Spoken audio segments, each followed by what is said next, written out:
Hey, my name is Reflex, originally from the US, and I've been here in Hong Kong for about 8.5 years.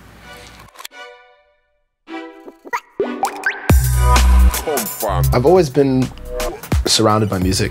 My dad used to always be playing music every weekend. You know, you'd wake up and he'd be making breakfast and be listening to old CDs or vinyl or whatever. And my brother was very much an artist, is an artist. He was an MC, songwriter. He was always in the scene doing something creative. So I guess it was kind of a natural progression, you know.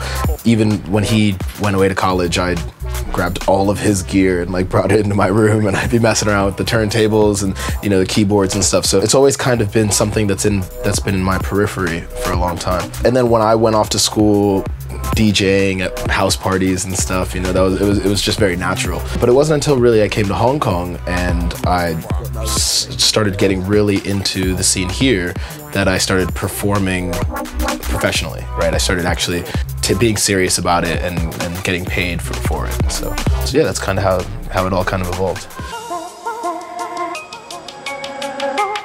I'd say I've been DJing professionally for 8 years now. I've pretty much played every venue in Hong Kong, I think, and not just from doing different events to residencies. I've been fortunate to have residencies in several different locations. I played in Solus for 5 years.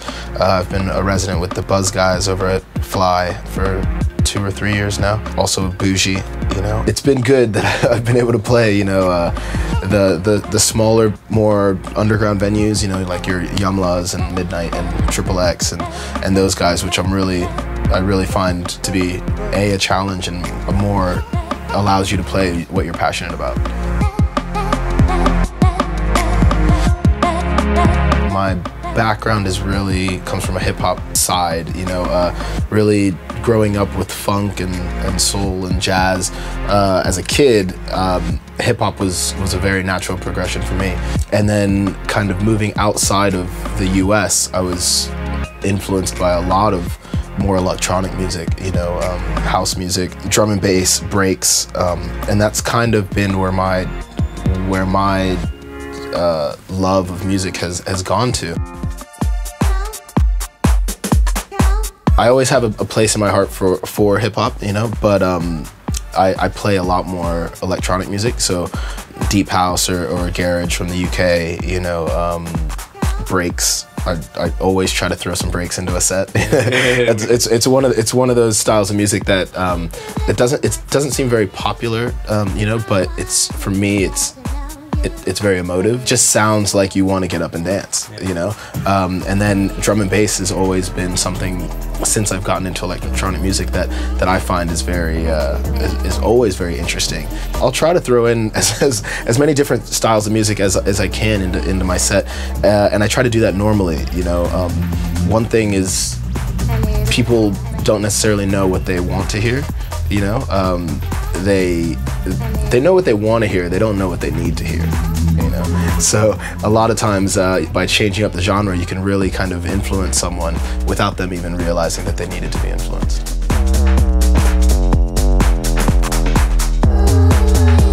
I was very fortunate to be invited on the Hennessy Artistry Tour a few years back, which is a tour through China. We did 8 different cities, so it allowed me to really see all different appreciations of music, you know, in different cultures. In Asia in general, a lot of commercial music seems to be at the forefront, but when you're on a platform that large, it allows you to be able to kind of play whatever you want, you know, and play things that people might not necessarily know, but they still want to dance to. Everyone loves to think that touring is glamorous and all that, and believe me, it's not. It is not. Especially when you're traveling across something as expansive as China, or even traveling through the US or whatever, where you have multi-cities. In China, you have to take flights to every city, right? So what that means is you have to go to the airport. You have a very limited amount of time in the city.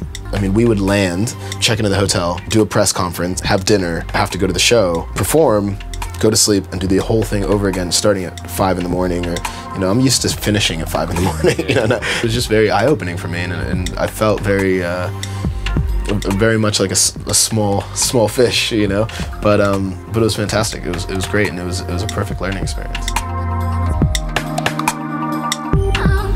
Definitely the best experience would be playing at Clockenflap. You know, that's again on a huge scale. It's another thing that's really, you know, you can check it off as an artist. The clubs definitely get crazy, you know, but you know, you're kind of separated. You know, you have your little box that people don't always get into. You know, they try to, but luckily that doesn't really that hasn't affected me too much as a DJ. Unfortunately, Hong Kong, the music scene in the mainstream is quite stagnant. It's very money driven, you know, so a lot of clubs are focused only on making money, and what that translates to is them wanting to play the music that they think people want to dance to. So that's commercial crap, essentially, right? Most of the bigger clubs, although they start out saying, oh, we're gonna have a house night, and then we're gonna have an old school hip hop night, and we're gonna have a whatever, it quickly transitions into them just doing top 40, which there's a place for that. That's fine, and I'm not bad mouthing it. I've played top 40 clubs, I can do it, but that can't be the answer. There are your staple clubs that have been playing quality house music or whatever, you know. Drop has been playing house music for their entire existence. I guess they're 8-10 years now, or more, you know. And just in talking to the management there, they know that it's easy to cop out and to worry about your rent and to want to play whatever, Katy Perry or Kanye. But if you stick to your guns, you will have people coming back to you because they know that that's the place that they can go to. And that it's not rocket science, you know? You keep playing quality music in whatever genre or whatever direction you want, people will come back to that.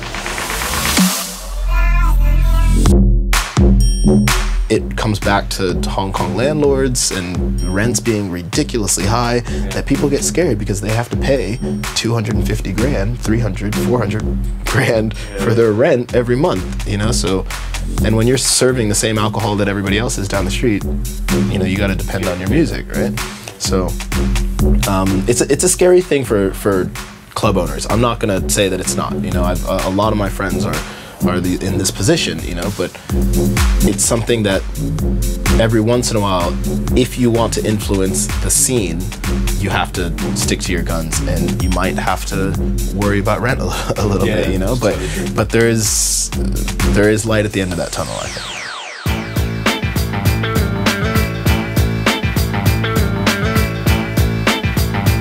I currently play with Serato.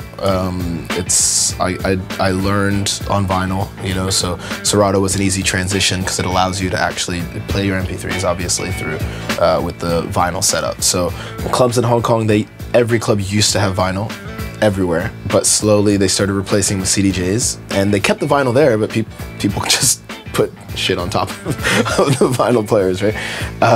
So now it's a little bit more difficult, but if I can, you know, if I'm headlining a set or whatever, you know, I always request your Technics 1200s, which is the industry standard in Hong Kong specifically. But a couple places, Bougie now has the PLAs, which are fantastic, you know, they're amazing.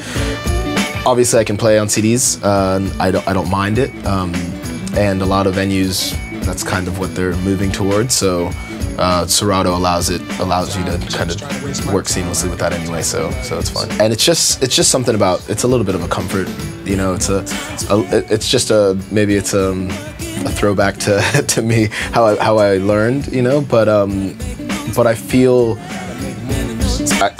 like I can kind of mesh with the music a little bit better when I'm in that environment, you know. As cheesy as that sounds.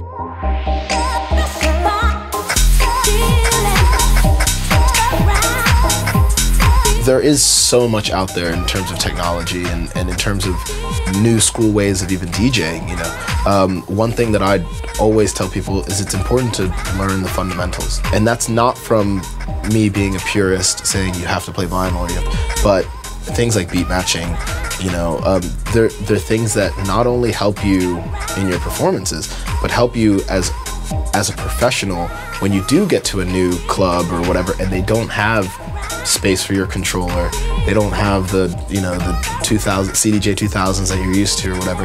I mean, you know, I've gotten to venues that they have CDJ 200s, you know, and that's it. But as long as you're confident in the base of your DJing skills, then it shouldn't really matter what you're working with, right? Don't get caught up in wanting to play what the club tells you need to play.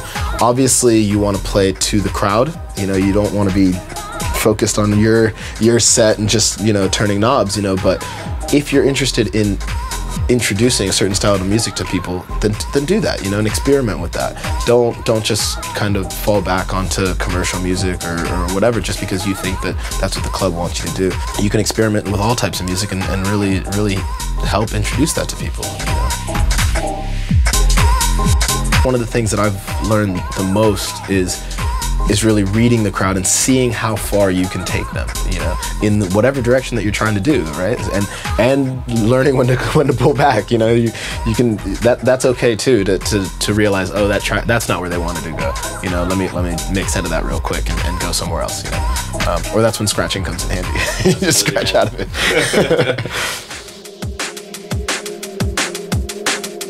Currently, I've been really focused on kind of this, not really a side project, it's really been my focus, which is Little Burro. It's a small restaurant that I have here in Hong Kong. And just kind of creating that as a space for you know, good music and people to come in and chill and hang out and creating a really nice space.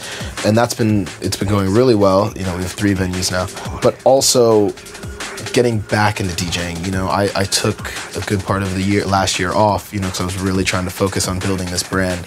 So this year I've been kind of taking a couple more gigs, you know, that I'm passionate about, and I'll be starting a new series at Drop in March called Lost and Found, and that'll be kind of a mixed bag of new dance music, house predominantly, and kind of old stuff that hasn't really been in the front of people's minds.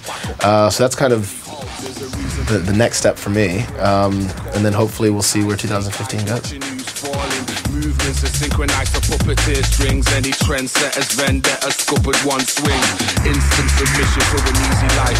Submerged head tops in sandpits. Be on the spot, man. we don't need that. We don't need that. Sorry, I got that one. That was great. Damn it! I thought There's nothing X-rated about DJing ever. I don't know what you're talking about. What are you talking about? I don't know what you're talking. Can I get another beer?